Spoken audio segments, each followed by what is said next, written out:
What's up guys, welcome to a brand new video. Today I will be showing you how to do liveries on 3 different types of tails. The normal tail, the T-jet tail, and the tri-jet tail seen on the MD-11 and DC-10. Well, when it comes to liveries, me personally, I decide to first look at what airline we're doing, of course. There's many to look at. United's my usual first to pick, but Delta and other airlines are really nice as well. Then there's also special liveries like the Alaska More to Love livery, which I did, the United West Coast and East Coast liveries like the one shown, and even ones like the Southwest Orca livery and the Salmon 30 Salmon. But when you have the right skill set, the opportunities are endless. I decided to build this tail to kind of take a poke at like the 727, the DC-10, and MD-11 because those are pretty hard to paint, and the engine really poses a challenge. This one is for CRJs, CRJ 550, CRJ 200, and this one is for the A320 737 family. Now, I'll be showing you guys how to get colors for your liveries. What I usually do is I would look up a blueprint for whatever plane you're trying to do. For the normal tail, we'll look up a United A320, and we will try and find a blueprint photo so that you can get the most clear view with no shadows impacting your livery, because you do not want shadows when you're trying to make your livery, because then it can alter the true color. So here's one. So we will probably use this one, just copy it and take it to a color picker.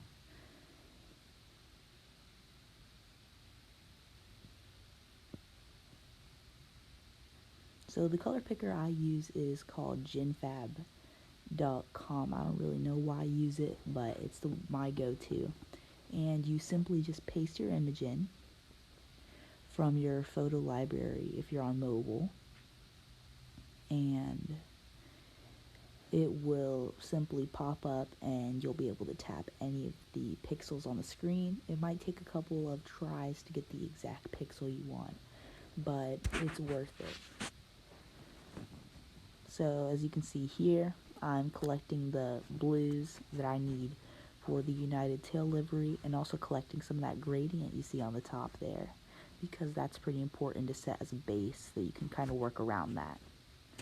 Alright, now you'll see me actually start working, and this motor lock is to help you fit wing panel details, and this is sort of sped up here, but you'll be able to see me working on the tail design by first drawing the rough outline of the United Airlines logo, which I did, you can copy that, and putting in the colors I actually found on the color picker a couple seconds ago.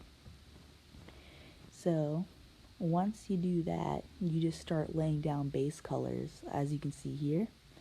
So I'm going to make this entire part blue up there, and then I'm going to actually blend it with the other blue that I got as the gradient, so sort of add depth to the gradient. And once we do that, I will start filling out the gradient more, just to try and get the right color, because on the top you can see it sort of blends to like a teal color, so you'll try and get as close to that as possible. And feel free to copy all of these colors for if you decide to make a United livery. And now I'm sort of smoothing out the shape of the circle, because right now it looks like a rough circle, and you don't want that on your tail. You want a nice smooth surface for people to look at. And for that, I simply just use wing panels, and I'm also trying to fix those little lines along the globe of the United logo by adding 1x2 wing panels to sort of fill out the space better. And once you're done with that, it should look something like this. Feel free to paint that motor lock down there. Using the same strategy we did with the last one, we're going to make an American Eagle livery for the CRJ type tail. And first we're going to start by getting the red and filling out the stripes on there. And for this one, we're actually going to position the motor lock near the front of the fuselage, not the fuselage, the tail, to try and add that signature blue part of the American Airlines livery without adding a bunch of unnecessary wing panels and stuff, because then that just makes the entire thing look bad. This time we're actually going to be painting these in a custom blue pattern. I didn't use a color picker for this because I didn't think it was necessary, but now for the stripes on the white and blue part, I'm going to actually use control surfaces because they have that tiny little stretch of white right there. And you can see me doing that. This voiceover is post-recording. Sorry if I sound a little sick, but now we're gonna smooth out this little area over here where the rest of the tail art goes. And you see that mistake I did on the back because they're 1x2 wedges, so that means you can actually fill them out with both a half wedge down and a half wedge from wedges to give it that, just like that little bit more extra feeling to continue the lines all the way to the end. And for the top, I didn't think that looked right, so I changed it to a gray. And when you're done, it should look something like this. I think it's pretty good design for winging it, and feel free to use it. The final design I'm going to be showing you guys today is the emblem. The emblem is basically 4 1x2 control surfaces or 1x1 control surfaces that you can use and resemble a circle. You can use these to really enhance your build, like especially with turns in the view. It really helps portray the livery in the most accurate way possible.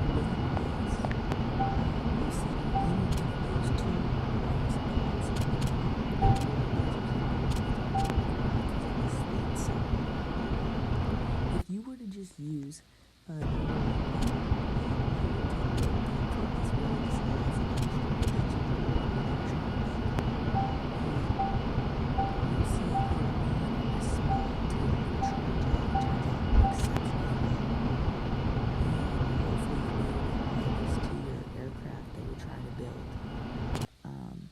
if you want to do realistic tail designs. And oh, I forgot to lock that, but this is what it should look like when you're finished with it. All of these tail designs may be one thing, but what we also got to think about is the fuselage of your aircraft, which is, if not the most important part of making good liveries. So what I usually do is just paint one block or 2 blocks down, and for the next clip I'm going to be showing you guys, it's going to be the A220 jet blue livery, and you'll see the way that I use 1x1 text to make letters huge, and you'll also see my process to making exit doors. So you see here, when I highlight something for it not to be tagged out, you'll see that I put like 5 or 6 spaces and then just write something. So that way you can make the text bigger than it would be if you set the size to 100 on your slider. This is to make the letters seem as big as possible because I wish we had bigger text boxes, but we don't. So this is the closest we can get to that. And for exit doors and stuff, if you don't want to make them work, I would usually just paint them a darker shade of gray so that people can distinguish them between the wall and the actual door.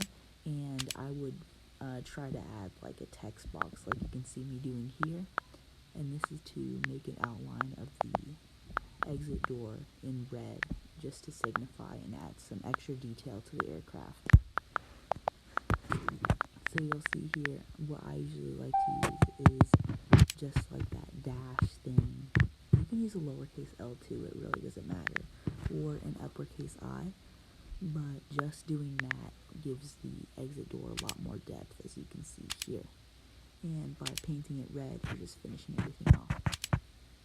And with that, you'll be able to see the JetBlue livery on this little section of A220, and with the strategies that you see here. I hope that you guys apply this to whenever you guys are making liveries, and hopefully in the future you guys will get better at them. Thank you guys so much for watching this video. I appreciate every single view that I get. As you can see, I'm trying to gain my viewership, but you guys watching these videos, you guys liking my videos, gives me the motivation to continue making them. And my next guide, I'm thinking either making a fuselage guide or an engine guide, so feel free to comment down below which one you guys would want, and have a great day, everyone.